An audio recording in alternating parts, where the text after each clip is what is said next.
Welcome to the regular council meeting of December 11th, 2023. Members of the public can be present in the council chambers during the meeting. And also please note that the webinar will be recorded and published to the city's YouTube site. So the first item on the agenda is the adoption of the minutes, and we have two sets of minutes before you. The Governance and Operations Committee meeting of November 27th, 2023, and the regular council meeting, November 27th, 2023. And the recommendation is that the minutes be approved as recommended. And can I have someone make that motion? Councillor Martin, Councillor Benson, thank you. All those in favor? Opposed? Carried unanimously. Thank you. Public question period. Do we have anybody on Zoom? There's no ability for you to ask questions. Okay. Item number 3, the first item on the agenda is bylaws, and we have the first one up is the Waterworks and Sanitary Sewer Regulation Bylaw Amendment, bylaw number 2933, 2023, for the first, second, and third readings, and I will pass this over to Mr. McClure. Thank you, Mayor Jones. I'm having some computer issues, so you can't see me, but that's Jeremy. We're here tonight to bring to council first 3 readings of the 2024 water and wastewater and utility rates. Council has looked at these and again really took into consideration what is happening, financially in our community, understanding that we are behind, in particular in the water fund for ongoing capital works, but trying to balance that with understanding that we have inflationary and economically tough for our community right now. So we know that the increase is there, but it was lower than what staff had proposed. But reason being is the care for the community and the concern there.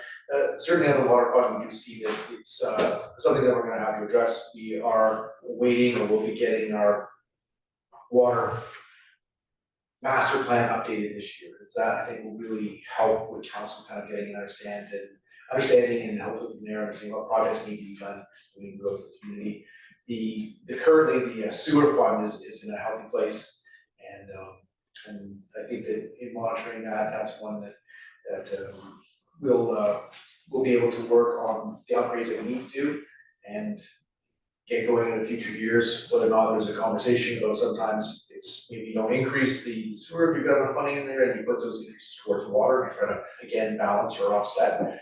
And naturally we will always be looking for what grants we might be able to do and be able to use to cover the capital cost of the projects. We do have the 30-year anniversary of the water treatment plant. So again, good news story, 30 years, because that's in some infrastructures, it's not a long time, but it does mean that it's been 30 years since it was originally built. And we know that there will be ongoing repairs and upgrades that will be required. Some of them, as we discussed, for the chlorination and some of the backwater systems that we have to do. And I think there's going to be the idea being we'll get the water master plan, but the ministry requiring us to have a settlement pond as well.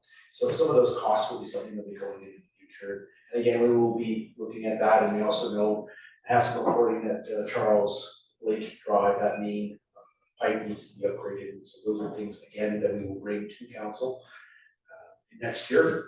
Current year, we, and again, not unsurprisingly, did run into cost escalation on the Gannon Street project. The original budget was around 2.4, 2.5, and we were now looking again at about 3.4, 3.5 when we got to the schedule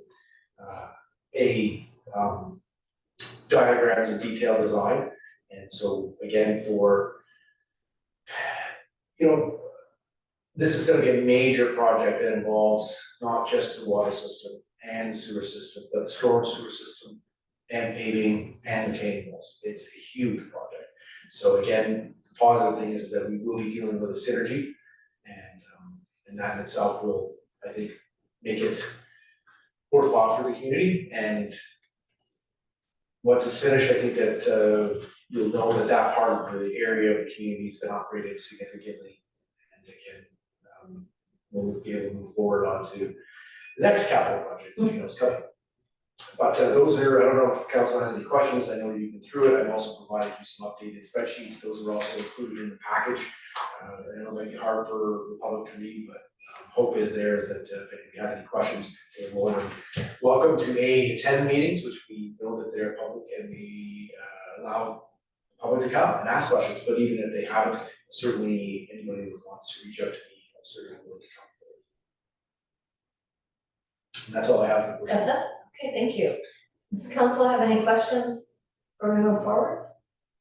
No? Okay. So the recommendation before you is that the Waterworks and Sanitary Sewer Regulation Bylaw Amendment Bylaw number 2933, 2023 receive its first, second, and third readings. Is there someone that wants to make that motion, please? Councillor Butler and Councillor Martin, all those in favor? Carried unanimously, thank you. And the next item on the agenda is 3.2, the fees and changes bylaw amendment bylaw number 2934, 2023 for its first, second, and third readings.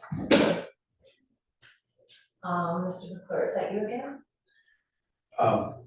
So this one here, council, we talked about this last year in budget, and we are one of the few communities throughout the province, and I can only find one that does not have convenience fee or something to offset the cost or the cost that comes to the merchant or to the city, one allowing for the payment by credit card. Not something that's kind of cost of doing business if you're buying your pass at the gym or at the pool, or if you're trying to do your business license or your $10 cost of your parking ticket if you're paying it online. But the millions of dollars that people are using by credit card to pay for their property taxes and utilities. Certainly, a lot of communities don't even allow the credit card at all. Some do, but again, with the convenience fee to try to offset that cost. Now, again, not all cards are the same. I think we all know that. You get some that have much higher rewards than others. Some that just have a basic card, and again, they're charging, not quite a percent. Others are charging up to 2.8, and then there's also the fee on top of that. That's just the card, and then the merchant, whoever's processing, also charges a fee on top of that. When we looked at it last year, it was one of the key factors that I think is really important. It was too late when we talked about it as far as trying to implement it for tax collection in 2023. But it was something that we did talk about and I did bring forward, and I think here today is an opportunity, and people would still be able to pay with the credit card, so it's not a case of not being able to pay. But that cost that is incurred by the city to allow you to pay by that credit card, staff feel it's not something that cost should be borne by the rest of the business and residents of the community for allowing that person to use the card. That if you're gonna use the card, okay, fine, but then you're gonna also get a convenience fee charge to try to offset that loss that we get. So it's not about trying to make money, but it is trying to recoup the cost that we incur for allowing the use of credit cards. The numbers are significant, and I know that going into it, and there will still be some charges. We still pay for the use of the machines and those sorts of things, and rentals each month. Will be there, and we're not applying this convenience fee to things like paying your credit card, paying your parking ticket, or doing some, buying your pass at the aquatic center. So again, trying to make sure that that cost of doing business is still something that we're willing to work with, but some of these other ones, in higher volumes, higher dollar amounts that people will pay. That there's obviously property tax is a key component of people paying each year, and we find a very high compliance on that. This way you can still, again, pay through your bank as far as your, bank to us. You can come in here, you can write a check, post dated, pay cash, however else, there's all kinds of different ways to pay for those taxes and your utilities.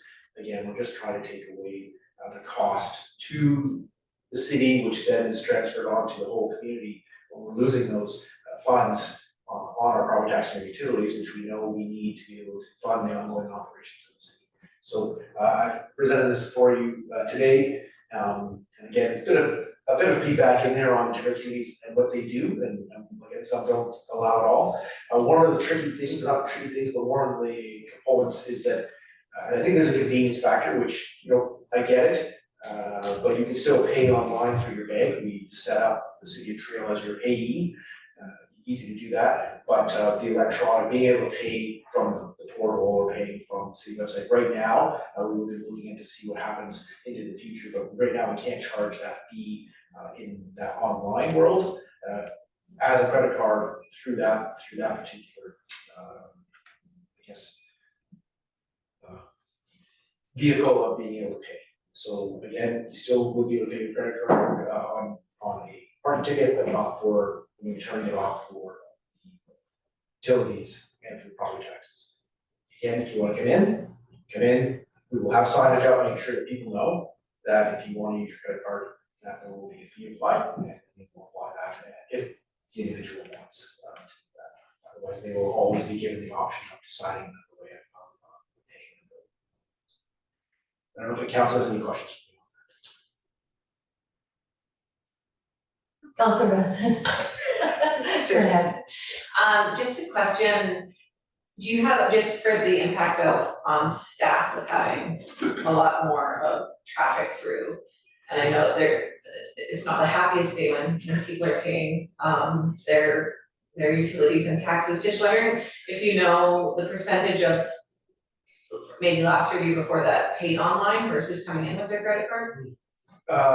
Great question. I do not have that information readily available. It is a fair question. We do get many that ask, hey, is there a fee? Oh, there's no fee. Oh, here's my credit card. Certainly. And I think that there will be a natural movement of people like asking the question, seeing signage, getting the word out that can no longer do it. But it is a great question. I don't unfortunately have that information, but it is something I should have. Councilor Butler. And I know the answer to this, but I just wanted to confirm that indirect debit cards will have no fee attached to them. That's So it. you'll be paying effectively as cash. Yes. Correct. Thank you. Councilor Cashel. Thank you, Mayor Jones. So I'm just looking at your analysis here on the report. It says the total credit card fees to be paid by the city in 2023 is expected to be around $178,000. So this convenience fee that you're anticipating will cover that cost. Well, and in part of that, Council Cashel will be a portion attributed to someone paying their parking ticket, so not all of it, but probably a fair chunk. Okay, thank you. Okay. Any more questions? Okay, so the recommendation before you is that the fees and charges bylaw, amendment bylaw number 2934, 2023, receive its first, second, and third readings. Councilor Cashel and Councilor Butler, all those in favor? Carried unanimously. Thank you. On to the council committee reports, and Councilor Benson. Short report for me. On December 2nd, I volunteered at the Trail Riverfront Center's winter open house. I helped Mr. Claus with the children. We had over 350 visitors, which was quite remarkable. It was that really, like the first really snowy day. Yet it was really busy. So thanks to the library museum staff for all of their efforts. It was really exciting. They had a candy cane hunt, they had a hot chocolate bar, they had letters to Santa, and then Santa, of course. On December 5th, I attended the Trail Cat Committee meeting along with Councilors Martin and Butler. And on December 8th, I, along with what seemed like the majority of the Greater Trail area, attended the incredible Trail Christmas Market in the old Zellers building. It was extremely popular and great to see so many people out. That area was just packed and also spilling into the mall. So I think it was a really good day for Bonita Plaza and our local vendors. And then just a quick update that the Greater Trail Early Years Table has decided to really look again at childcare issues facing local families, and they reached out to me to ask if I would sit on the subcommittee. So I'll be meeting with them next Monday for our first meeting, and I'll go back again too. That's my report. Thank you.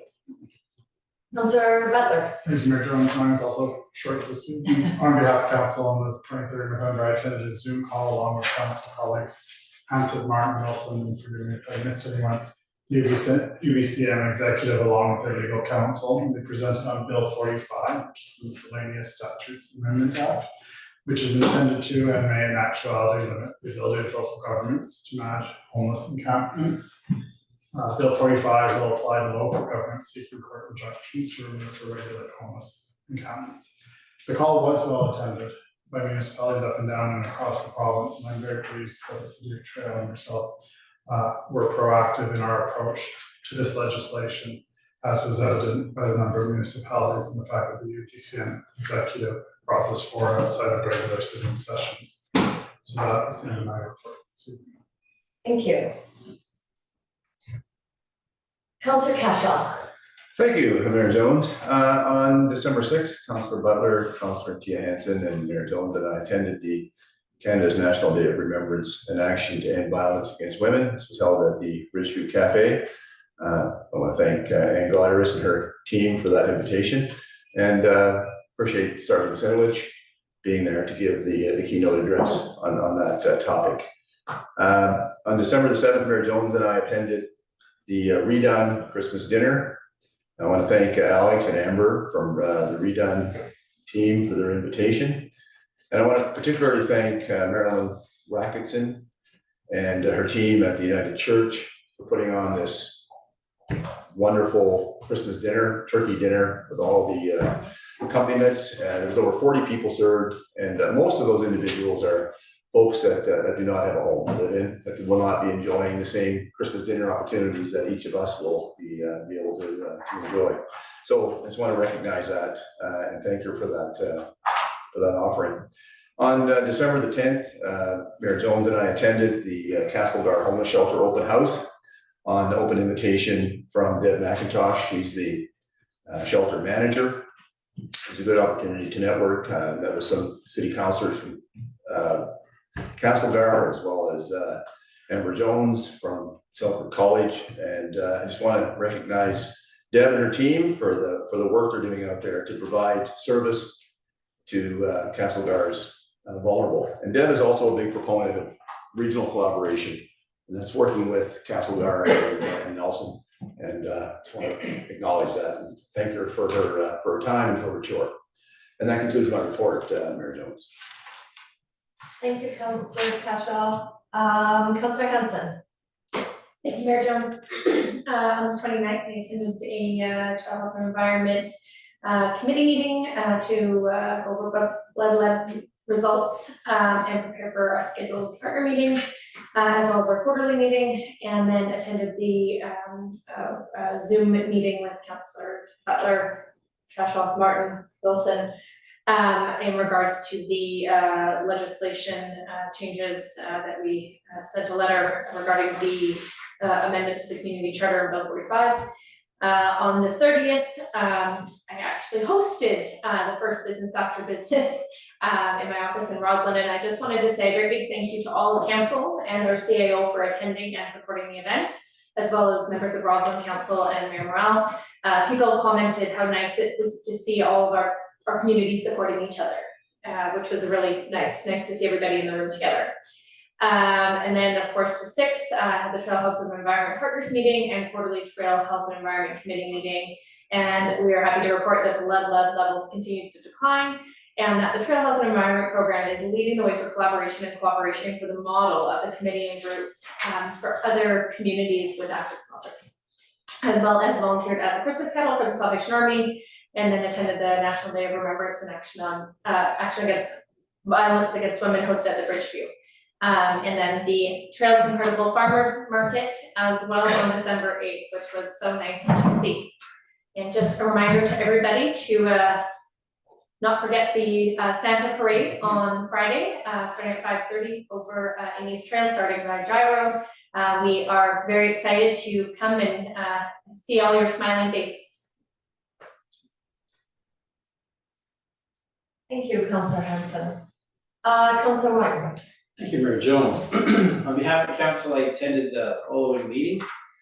On November 28th, I attended the UDCM encampment legislative meeting as well with other council and members, and that's already been spoke about, so I won't talk about that. On November the 29th, RDKB board meeting in Grand Forks. The first part of it was they're doing a lunch and learn session for board members with the initial topic being email etiquette. We also had a representation from Tech Metals Trail Operations. They gave a presentation on a carbon storage study that will help the company reduce its carbon emissions by 33%. The company has already installed a pilot plant at Trail Operations, which will capture carbon and then mix it with water to be injected into volcanic rock.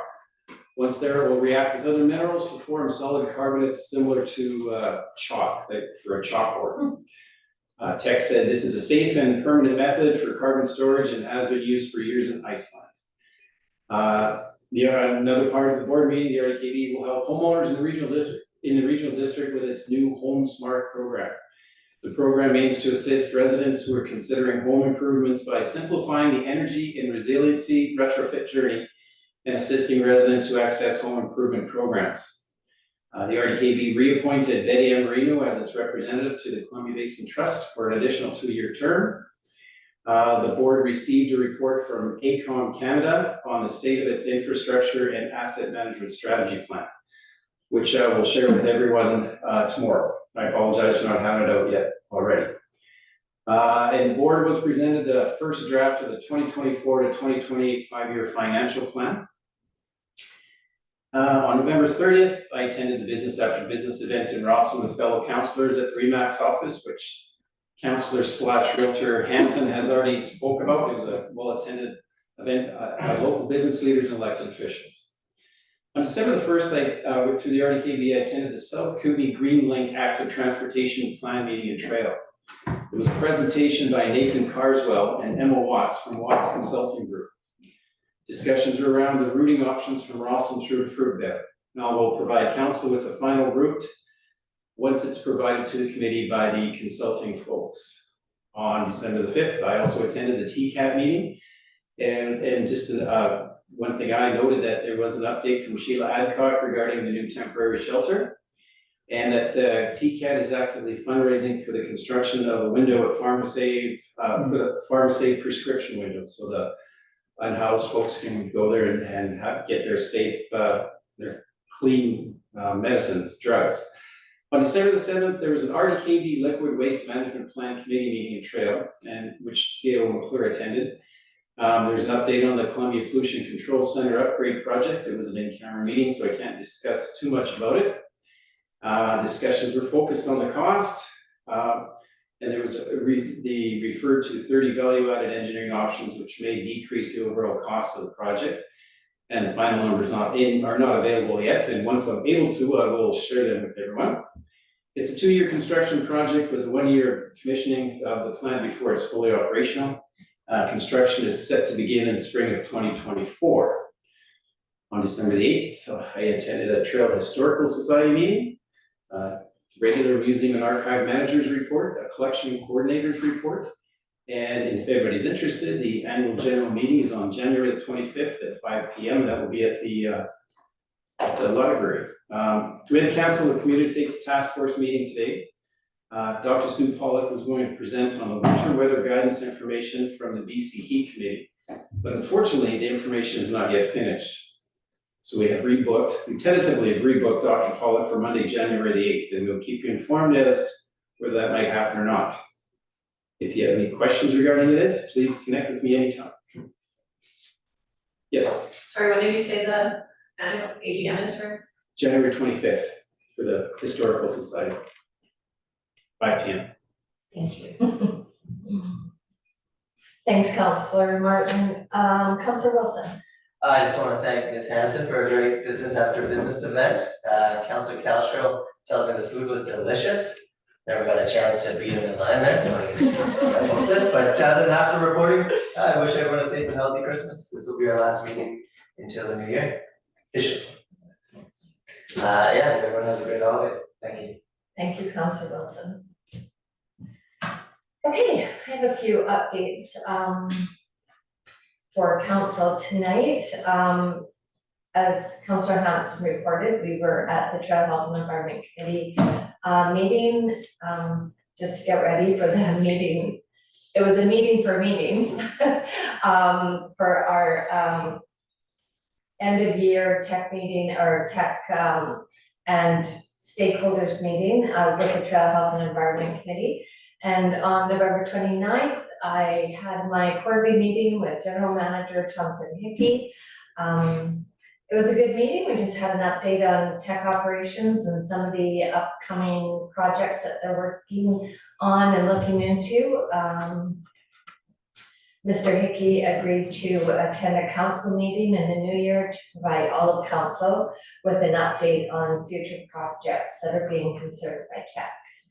On November 30th, just an update from the Minister of Transportation and Highways. We had a follow-up meeting from the letter that council sent.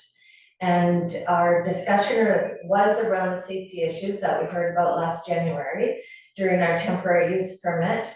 And it also included some letters that we had received from concerned citizens.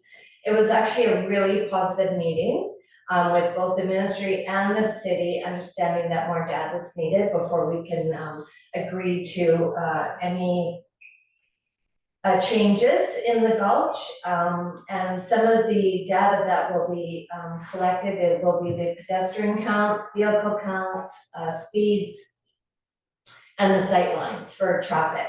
And I wanted to mention that David Moorhead also was at the meeting with us, with myself and CEO McClure. The process that they're looking at for collecting data is called a warrant.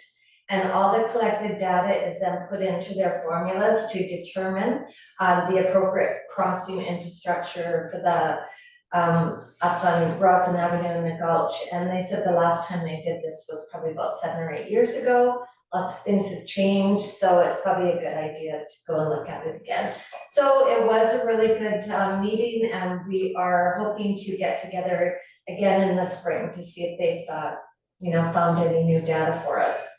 On December 4th, I attended a meeting with the Association of Coogee Boundary Local Government. And it was mostly planning for the conference in April. And we had a list of speakers that we had to go through and identify who would be appropriate for the conference and what workshops they could do. And really looking at making sure that speakers reflect the issues that are relevant to the municipalities right now and government and city councils at this time. So lots of applications came forward, so we know that we're going to have a really good conference again this year.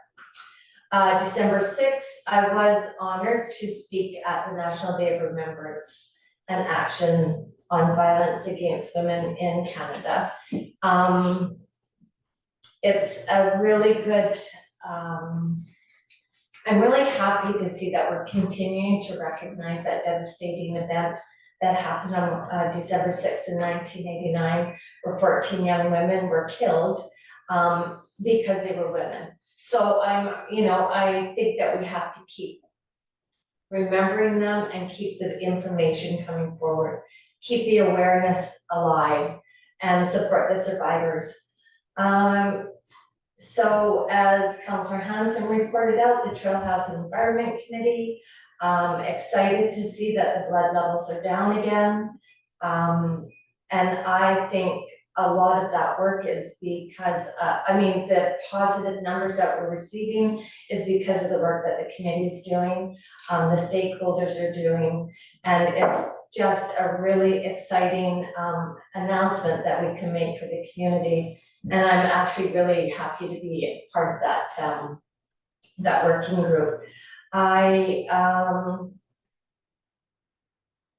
attended the Redone dinner. Oh, no, sorry. I wanted to also make sure that we thank the parents for keeping their children involved in this process and getting their blood tested and making sure that their homes are safe and the kids are, washing their hands, and there's so much involved, and if it wasn't for the parents' commitment and to make sure they're doing all the right things, we wouldn't see these changes in the blood levels. I also wanted to speak about the shelter in Castlegar. Councillor Cashel and I went and did a tour, and it's a 10-bed unit in the El Flamingo Hotel, and it's housing 5 women and 5 men at this time. It was very welcoming. Each guest at the shelter will have a locker and bins for storage. There is shared bathroom and dining and kitchen area. But one thing that I was really impressed with the operator, it's a low barrier shelter, but she was very adamant that the rules will be followed. And it's important for every guest that goes in there to know what the rules are so that they can be consistent. They just have a couple of building codes issues to complete and then they'll be open. I wanted to take some time tonight to thank all the communities around us, Fruitvale, Roslyn, Warfield, that sent letters to BC Housing and the Minister of Municipal Affairs, as well as our MLA, Katrine Conroy, on our behalf supporting the new shelter and its development in our community. I wanted to, couple of holidays events that I wanted to talk about. The December 13th, the Christmas Skate with Santa at the Trail Memorial Center. You can get your picture taken with Santa, hot chocolates, treats.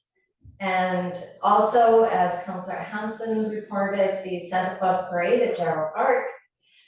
What I really wanted to do tonight was recognize the city crew and Public Works for getting the Christmas tree lights up and the displays out.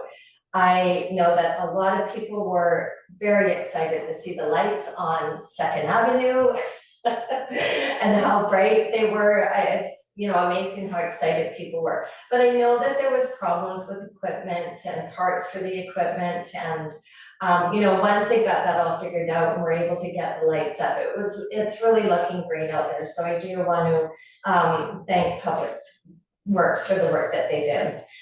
And lastly, I want to wish our community a happy holiday season. Please be safe, be kind, be understanding, and be giving. We have a wonderful community here and we should celebrate not only at this time, but always.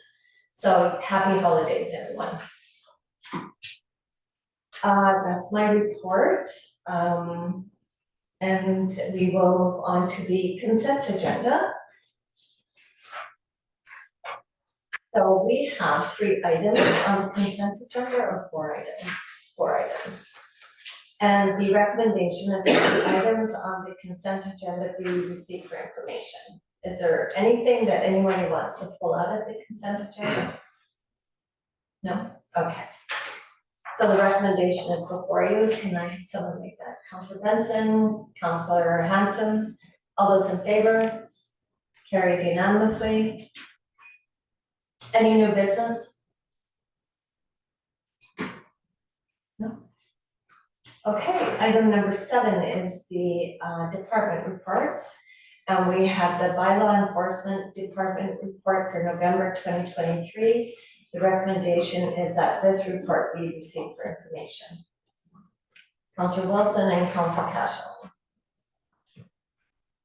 And the next item on the agenda is adjournment. Councillor Butler and Councillor Hanson, all those in favor? Carried unanimously. Thanks, everyone. Happy holidays. Thank you. Merry Christmas.